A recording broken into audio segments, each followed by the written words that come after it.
It's very utilitarian in here. Miro Noir notes with the plastic and chrome walls and tile flooring. There's a carpet bolted to the floor to increase traction and small handholds all over. I'm afraid my people just aren't as wealthy as we'd like to be. The Dauntless is the finest ship humanity has ever produced, but compared to most other vessels around the galaxy, it's liable to come up short in almost every field. Vernon admits as he slowly shows her down towards the barracks where he would be living in, if not with her. And where does this ship excel? I can't say I'm too thrilled with the idea of you dwelling within such a place, she asks as the idea of decompression and just being hit by a Pirate raid terrified her. This ship has enough redundant systems that you can break it into pieces, and most of those pieces can endure for days or even weeks. Really? Oh yes. We've got a dozen little tricks for filtering the air and a few chemical reaction to create oxygen and also keep up air pressure, he explains before pointing towards a closet with a large circle and a small squiggle on it. That sign is O2, meaning oxygen supply, he says, opening it up. This is effectively a candle that gives off safe oxygen to breathe. It also burns very hot, so once we set one up, we stay away from it, he says, indicating a few strange cylinders and then gesturing to the closed vent above it. Interesting. Where was this technology invented? It was made for submarines, underwater vehicles. We adapted a lot of submarine technology for axiom-free atmospherics. Actually, we straight up cannibalized about a dozen different submarines to make the ventilation systems, twice their number in aircraft carriers, and a large number of rockets and a few hundred pieces of experimental equipment. This really the biggest warship your kind has ever made, isn't it? Miro Noir asks, and he nods. Yes. Not only am I still a member of the crew, but some of the work building it was done by me. Nothing advanced, mind you, but a lot of welding and riveting and soldering. Did you? Oh yes. This hallway, in fact, was something that I spent a few days on. The whole thing for the next few hundred meters, I was on the team that did all of it. We had to build the Dauntless in space. We just wouldn't have the technology to get a ship like this into orbit, and landing it without axiom, it will shatter the insides like glass and crumple the frame as it slams into the ground. Is this massive ship really so fragile? She asks in horror. Yes and no. With axiom, there's an enormous amount of durability. This ship has more ablative armor than most ships have anything. It's tough to the point that you can shatter it, and the individual components can survive on their own. And on top of that, there's no other ship in the galaxy that can go from system to system without being undone by null. I suppose so, but how do you prevent axiom-dense systems from exploding, even when idle a warp engine has a more than high enough concentration of power to be utterly destroyed by even a short jaunt into cruel space? We take them apart. Each and every axiom using component of the ship is pulled apart and purged of energy. That way, when we re-enter cruel space, there won't be any issues. Interesting. That's certainly one way to... You shall not pass! A voice bellows from nearby, drawing up the couple short in confusion. What? Both Vernon and a man unseen nearby ask. The couple rounds the corner to see a soldier being held at stick point by another man in gray bed sheets with a pair of mop heads for a fake beard and hair. I am the servant of the secret fire, wielder of the flame of Anor! The robed soldier bellows and Vernon groans into his hands before chuckling. Oh Christ, Vernon mutters. Dude, I got a shit. Go back to the shadows. Hop at Merlin, I need to drop a deuce. Oh no, Merlin's in the bathroom itself. To pass him, you must answer the riddles 3. I'm Gandalf. The nerd says to the pissed-off soldier who draws his pistol. I can literally harden the air like metal in front of the barrel. That doesn't scare me. Don't be jackass, Jonathan! Vernon calls to him and the cosplaying man turns around and almost jumps. Holy crap! Vernon! Oh, whoa, that must be your girl. Hey, Bob, get out here. It's Vernon and his wife. The Gandalf impersonator shouts into the bathroom and outrushes a second man using mop heads to simulate hair and beard and sheets for robes. Thankfully, both are dressed under the get-ups, and the man they were harassing uses the distraction to rush inside. What are you complete clowns doing? Vernon demands them as Bob and Jonathan glance at each other as they pull off the disguises. They're in the on-duty tan cargos and black t-shirts with boots. Just having some fun, man, come on, Bob protests. Bob, you complained to me that people were bullying you out of the toilet and messing with you. Now that you've got the power, you're doing it? I thought you were better than that. Oh, come on. It's just some harmless fun? Bob starts to protest, but it turns to a question as he gets the stink-eye part way through. I come here to show my wife the ship, and you punks are making it look bad. What the hell, you guys? Vernon demands, and both of them cringe. For God's sake, Vernon, we're bored out of our minds here. Jonathan protests and gets a glare that draws him up short. Bored out of your minds? How could you be bored? You have access to an entire galaxy's worth of media, movies, video games, books, and more. Vernon is more visibly upset than Miro Noir has ever seen in him. What about this set him off? Actual freaking magic is available to you. How to not have so much to do? Vernon demands as pure power arcs between his hands in a dazzling display of power and control. Well, Bob begins just as the man they were harassing emerges from the bathroom with steam coming from his hands and a toilet flushing behind him. Oh, thank God. That was almost forcing its way out, the guy says before looking around. Well, hello. Tell me, Missy, if you ever get tired of a nerd boy here, then you should shack up with a big is as far as the man gets before being flicked in the forehead and simply stopping. No one hits on my wife, Vernon growls out. Dude, you inverted the temporal acceleration research. You scary, Bob says as Vernon puts his arm protectively over Miro Noir's shoulders and she can only smile. He's fighting to keep them away from her. The reversal is so scandalous, so exotic, so strange but wonderful. Right, look. Vern, you've been let out. You've got a gorgeous wife and things to do. You're going to a tournament.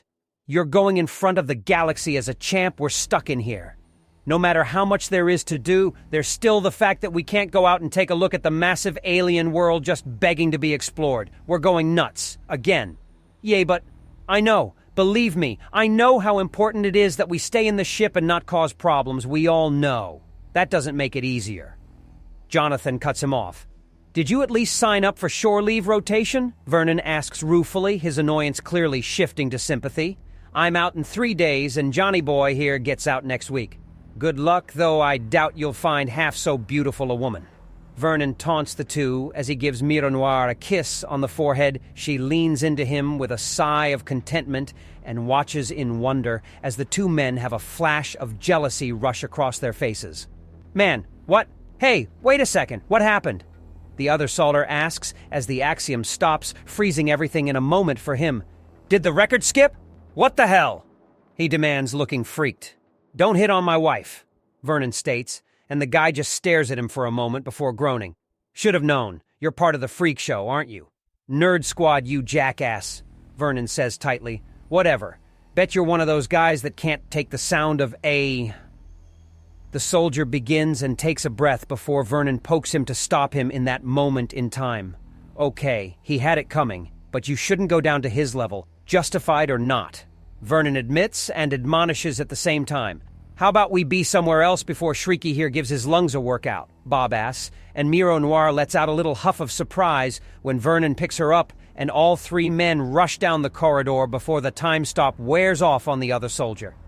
They round a corner in time to hear an unearthly, high-pitched shriek that's cut off with confusion then frustration.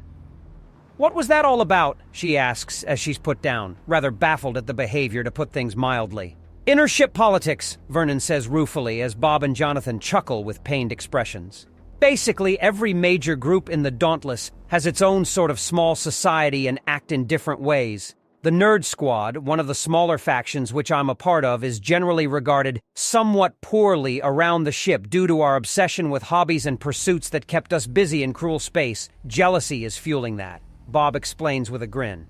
Of course, other groups exist as well. Everyone's scared near Witless around the scientists. No one feels safe around the intelligence division as they can. Borderline read your mind in casual conversation. Everyone's polite to the engineers. The command crew are kept at arm's length due to numerous threats of court-martial. The legal division was kept at arm's length before, but since we got access to the galaxy, that changed. It is a work of outright magic to listen to those men and women rant long and hard about the nonsense of the galaxy. Oh, the loopholes, oh, the contradictions, Jonathan remarks with a grin. The rest of the ship is divided among who likes what kind of weapon, if for no other reason than to have a group to belong to. Machine guns forever. Shotguns are better. Germans straight up thought they were a war crime in the world wars. Vernon counters immediately with a grin. Boys, you're both wrong. You go sniper or go home. Bob adds in with friendly banter as Miro Noir giggles. So they're divided? Just these few thousand alone are divided among themselves? That's not a good thing. Not a good thing at all for the species. Of course, that doesn't mean to say we don't have each other's back. The guy back there and us may bicker and argue, a lot. But if things start going wrong, there's not a person on this ship that wouldn't kill and die for each other. The cliques and clubs are more for personal entertainment and social interaction, Bob remarks, and Vernon notices the troubled look on Miro Noir's face. It's like siblings. You drive each other absolutely nuts, but if anything goes wrong, you go straight to the mat for them. He explains to soothe her worries, and it all clicks into place. Inter-family competition and bickering? That's fine. But it would look absolutely vile from the outside, wouldn't it? Much like what happened here. A prank followed by an argument. It certainly sounds better when put like that. Although I do believe we were in the middle of a tour of the ship. Of course, this way, please. Bob, Jonathan, this is my wife, Princess Miro Noir. Wait, it wasn't a gag? You've married into alien royalty? Jonathan demands in shock. It's not quite so advanced as you gentlemen think. I'm a battle princess. My title is earned, not born. I believe you explained it that I'm a knight by the titles of your history? She asks Vernon, who nods. Yes, she earned her royal title in a tournament. The same one that you're entering, isn't it? Bob asks with a grin. Yes, it's rather fitting for a princess and a prince to be married, isn't it? Maybe. But Jonathan makes a gesture to Bob, who scoots behind them before he takes a wide stance with his arms crossed. You may only pass if you answer my question true. Seriously, dude? Vernon demands. He who dost ruin the fun shalt become it, Bob declares from behind them, and gets a very unimpressed look from Vernon. Then he grins. I thought it was. He who has smelt, dost verily dealt it, Vernon asks, and there's light chuckling from the two men. Miro Noir relaxes what little tension she had felt building up, friends playing with one another. Of this question you must answer true. You actually thought it was funny and only protested because you want to look mature in front of your girl, don't you? Jonathan demands grandiosely. Hey, Vernon protests. Sounds like a yes to me, Bob adds in. You can both hop out the airlocks. Vernon curses before palming his forehead. Not much of a curse when we're landed in safe atmosphere, Bob remarks. I know. I knew it the moment it left my mouth. Vernon groans as Miro Noir begins to giggle. So, it took you long enough to introduce your girl to us, buddy, Jonathan says, throwing an arm around Vernon's neck and getting an elbow in his ribs that he mostly ignores. And Lady Miro Noir, when we heard that this Chungus had managed to marry a lady so lovely, we just had to look you up. We back each other up, you see? Then we found the most interesting video of a large, muscle-bound hulk of a woman literally cratering the landscape with every step and throwing her equally massive opponents around like ping-pong balls out of a railgun. We just had to meet you after that.